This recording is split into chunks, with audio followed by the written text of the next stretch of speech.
Bine ați venit pe canalul Luca Luc. Astăzi vă voi arăta cum este la foc de tabără cu muzică. Uitați focul, ce frumos arde. Cum arată de aproape focul. Chiar este foarte frumos. Vă voi arăta apa, cum se vede de pe pod. Pentru că noi suntem pe un pod, uitați ce frumos se vede. Vom opri un pic ca să se audă apa cum curge, pentru că este foarte frumos și chiar merită.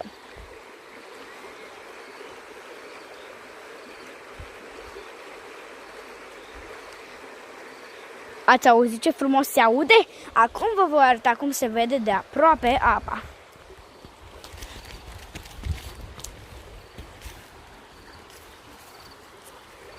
Uitați, acestea sunt trepte de piatră pe care trebuie să avem foarte mare atenție. Și aproape este apa de noi acum, vedeți? Acolo este o cărămidă spartă. Ce frumos se vede.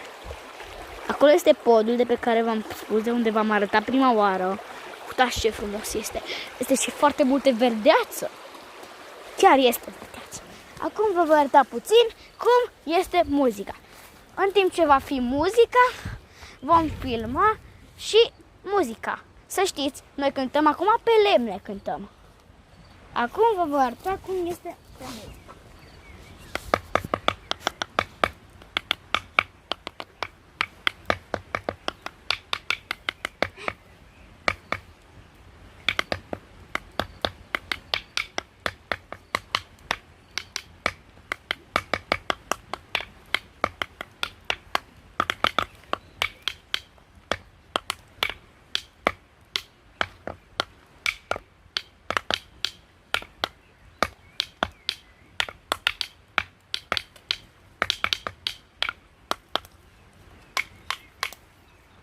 Aceasta a fost muzica.